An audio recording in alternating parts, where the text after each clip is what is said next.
राना साहब, इसमें जो एक और बड़ी डेवलपमेंट हुई वो फुल कोर्ट की जो दरखास्त थी वो वापस ले ली गई।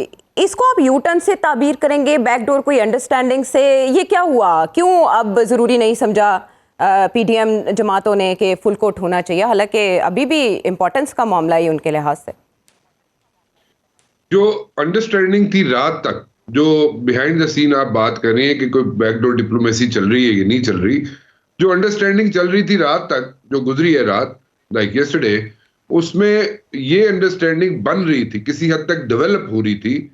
और वो ये थी कि जनाब ये सारा जो केस है, इसमें जो अल्ट्रेशंस करनी है, जो इसमें तरामीम करनी है, ये वक्त जो है पास ऑन कर दिया जाए नेशनल असेंबली को, और वहां पे बैठ के पॉलिटिशियंस जो हैं वो डिसाइड कर लें कि क्या रूल्स बनाने हैं, कैसे बनाने हैं, क्या तरामीम करनी है, क्या अमेंडमेंट्स करनी है, और वहां पे जनाब ये सारी चीजें कर लें।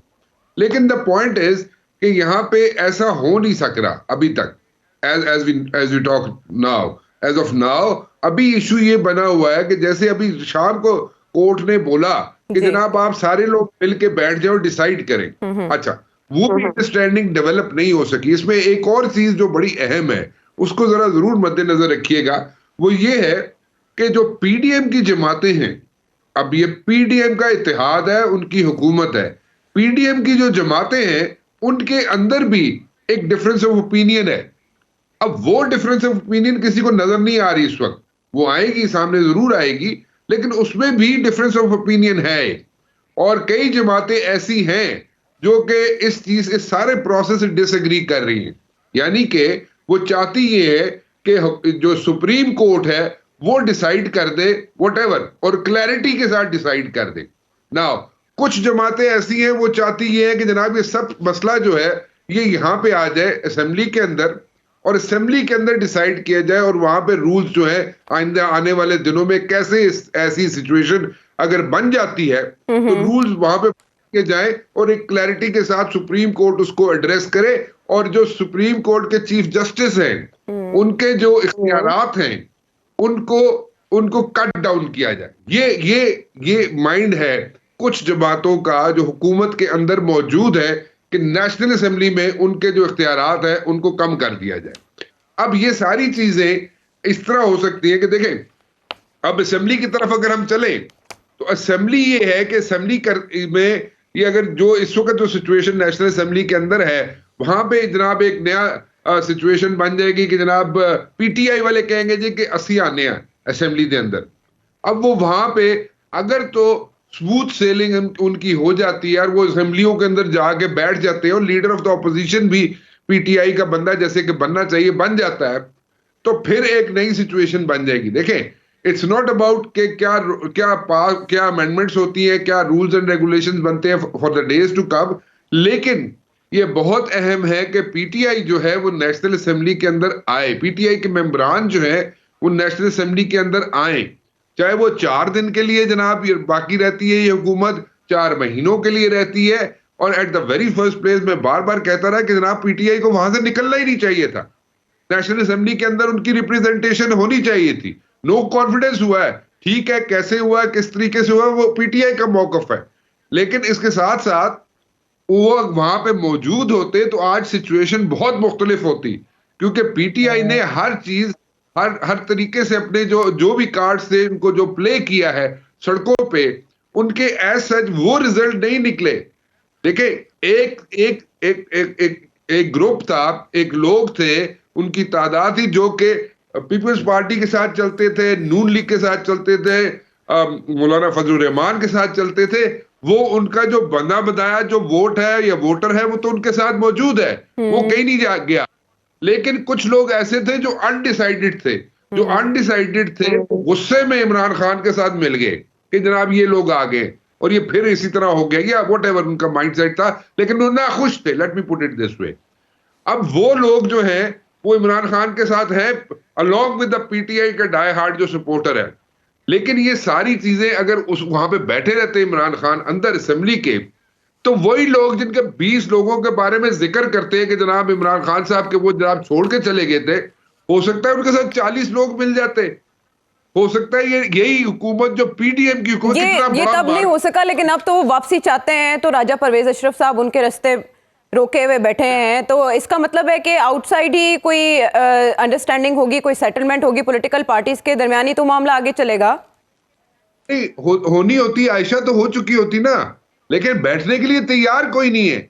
ये एक दूसरे के खिलाफ आज भी सारा दिन देखे, आज भी एक ऐसी सिचुएशन थी, आज भी सारा दिन एक दूसरे के खिलाफ प्रेस कॉन्फ्रेंसेज होती रही हैं। आज भी एक दूसरे को यही कहते रहे जनाब कि उसको नहीं छोड़ेंगे, वो कहते रहे उसको नहीं छोड़ेंगे। सो ये इनके बैठने का कोई चांस नजर नहीं आता है। सच बड़ी आइडियल सिचुएशन होगी अगर ये लोग बैठ जाएं, और मैं तो बार बार कह रहा हूं बैठ जाएं, ये ना हो कि बहुत देर हो जाए कहीं। लेकिन ये नहीं बैठना चाह रहे, नहीं बैठ रहे, इनका माइंडसेट ही डिफरेंट है और ये डिफरेंट अप्रोच के साथ चल रहे हैं। वो उनसे पूछो पीडीएम वालों से तो वो कहते हैं जी खान नहीं बैठता, खान जो है जनाब वो पोतरिया रहता है। उन खान के बंदों से पूछो तो वो कहते हैं जनाब कि ये डेट दे दें। तो मतलब कोई बात नहीं है। तो ये बैठ नहीं सकते और नहीं बैठेंगे, और जब तक इनको किसी और तरीके से नहीं बिठाया जाएगा ये नहीं बैठेंगे। ठीक है, मैं कौन सा और तरीका कौन सा और तरीका हाँ बैठ जाए। राणा साहब, प्रेडिक्ट किया जा रहा है कि मार्च का महीना डिसाइसिव होगा अगर फरवरी नहीं हो सका, और इसमें नवाज शरीफ साहब की वापसी कंफर्म है और इमरान खान साहब की अरेस्ट भी। आप ऐसा होता देख रहे हैं? देखिए जी, जहां तक इमरान खान साहब की अरेस्ट का मसला है वो तो मैं कई दफा कह चुका हूं, वो किसी वक्त भी हो सकती है और नाअहल हो सकते हैं या अरेस्ट हो सकते हैं। इन दोनों में से एक बात किसी वक्त भी हो सकती है, इसमें कोई अनहोनी चीज नहीं होगी, कोई रॉकेट साइंस नहीं होगी। नंबर 1। नंबर 2, मियां मोहम्मद नवाज शरीफ साहब की जहां पे वापसी का ताल्लुक है, मेरा नहीं ख्याल कि इस इतनी जो ये सिचुएशन बनी हुई है इस वक्त, जब तक इसमें क्लैरिटी नहीं आती उस वक्त तक मियां मोहम्मद नवाज शरीफ साहब वापस नहीं आएंगे। जब क्लैरिटी आ जाएगी, ये बादल झट जाएंगे, तो फिर मियां मोहम्मद नवाज शरीफ वापस आ सकते हैं, उससे पहले नहीं आ सकते।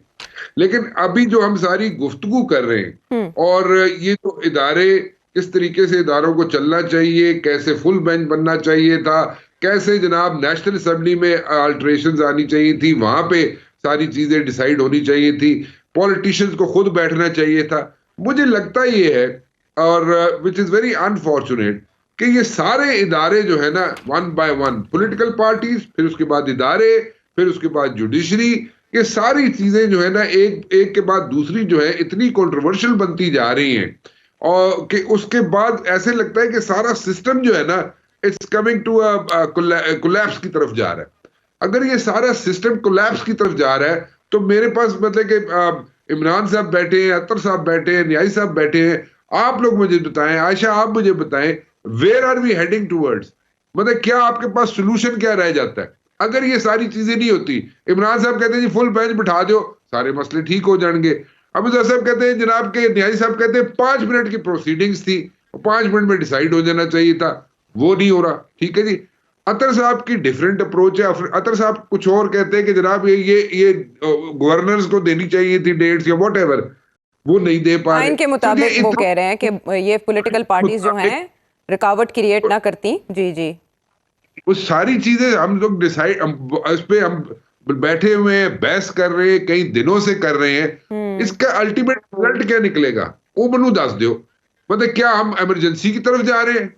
क्या हम यहाँ पे जनाब इमरजेंसी लगवाना चाहते हैं? क्या ये मतलब क्या होना क्या चाह रहे हैं? मतलब यहाँ पे होने क्या जा रहा है? देखिए ना, जो सिचुएशन अगर इन सारी कड़ियों को हम जोड़ें तो किस तरफ जा रही है? कौन सा इदारा है जो महफूज रह गया?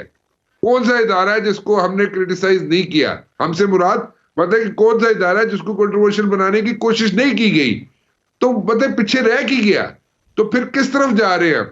मुझे वो समझना चाह रहा हूं मैं। देखिए ना, हम तो हम यहाँ पे ब्रेनस्टॉर्मिंग कर रहे हैं, यहाँ पे एनालिसिस दे रहे हैं, यहाँ पे अपनी अपनी राय दे रहे हैं कि this is how things should be done. But then again, आप ये जरा ये सारा माइंडसेट लेके अगर आप चले जाएं अवाम की तरफ, तो वहां पे कितनी कंफ्यूजन होगी, वो कितने कंफ्यूज्ड हैं। और क्या ये डिसेप्शन नहीं चल रही? ये डिसेप्शन नहीं है।